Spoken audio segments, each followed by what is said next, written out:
day to day, and the scaffold has actually been put into place. The amount of wind level at the moment, we have a front coming in, and we can actually see upstairs some of the bracing, and also we see the finish of the veranda and the poles. It's a good view from the very front here, where you can actually see all the supports for the roof purlins or battens or furring channel, and also you can see the massive amount of bracing, cross bracing through, and even as you look underneath the scaffold and through the back, you can actually see the cross bracing there as well. Okay, you've got your fascias and barges here, which is probably by another contractor, and then we can actually have a look at this side. So very well scaffolded.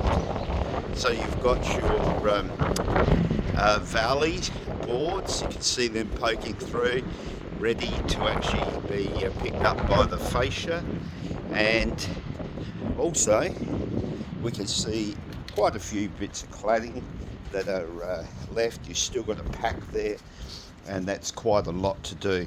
Like most building sites, it's a bit messy now. We've got a ladder up the top here, which I will use, and brings me back to my contracting days, and we can see the actual finish of the cladding and the corner battens through here. All right, we've got the membrane, okay, which is a isolation as well, and actually working its way through. Really well done, and this is what has to happen. On top of the window, you've got your Z flashings, okay, so any water comes down, it sheets off.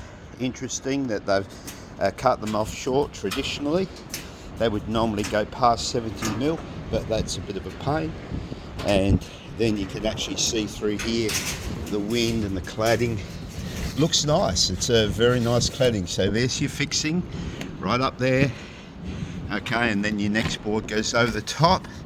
Okay, so in my previous video I said that it would be about 170 mil cover, and also while we've got windows here, you can actually see the flashing in the back here, okay, DPC to stop any water coming through. Okay, to be honest, most of my contracting days I could only dream of actually having a scaffold like that. So this is really good for tie downs. So you can actually see the actual tie down over the top underneath the plate, which is what's required.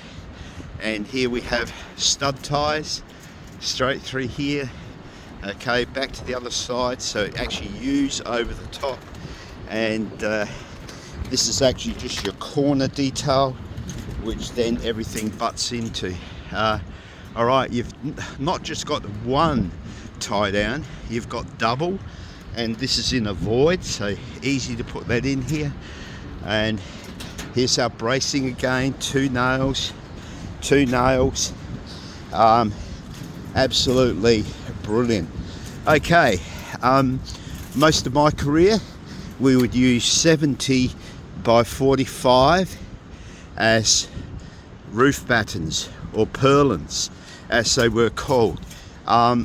When we look at the cost of one of those, and now the actual code is called for, instead of 70 by 45, 90 by 45 timber, the price difference is huge, and so therefore it's much cheaper to actually use this product here. Okay, and so steel roof battens. Another close-up of the actual bracing panel, and there's not a way in the world that this is going to move. And here's our window detail. So when they get their cladding up to here, then will be the point when your additional Z flashing goes on here. Gables, so you can actually see the tie down to each gable as we go through here, and the actual purlins and the furring channel is actually screwed to the outriggers. The outriggers actually overhang about 450, and you can see it's about 1200 behind, which is actually the backspan. So that complies perfectly with the AS 1684.2 2021. Okay, let's just have a look over here, and we can have a look from this other side. Now it's a little bit more sheltered here, but you can see the wall frame actually comes straight through at this level, and then we actually have trimming against the trusses to actually fit into position, and additional trimming, bracing. You can see the bracing, okay, stabilizers. So in this case, you have 1, 2, 3, 4 sets of stabilizers, which make this very, very strong. Now, one of the issues that you have in building is actually making sure that everything is exactly as it should be. So here we have the deck, which looks lovely, and going to be a fantastic view. But can you hear the wind and the actual wind force in the video? So well bolted down, double truss on the outside. This is the reason not only load down but load against. Okay, lovely spot. You can imagine where the kitchen might be over here somewhere, and you've got your view right through there. Built a few of those in my time, and now I have the actual joy of being able to impart to students how these different parts fit. Okay, so here's our gable, where it cuts into the main roof, and these guys are really switched on, and I did meet them, and here we can see more tie downs across the front there, and as is normal, the wind comes over the top here.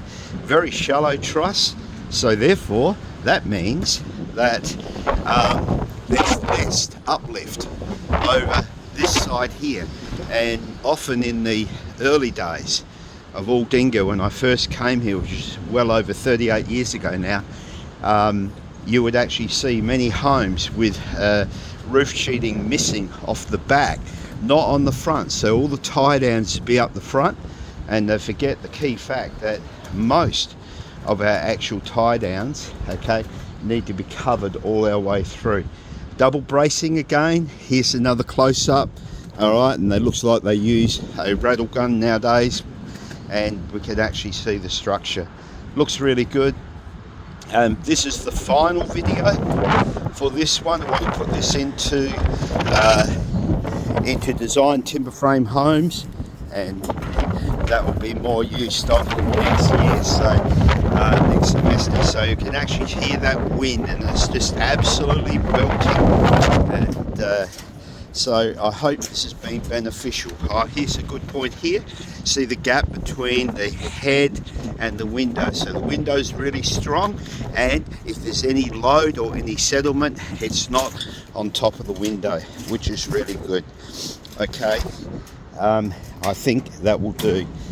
Time for me to go down and finish off semester 1.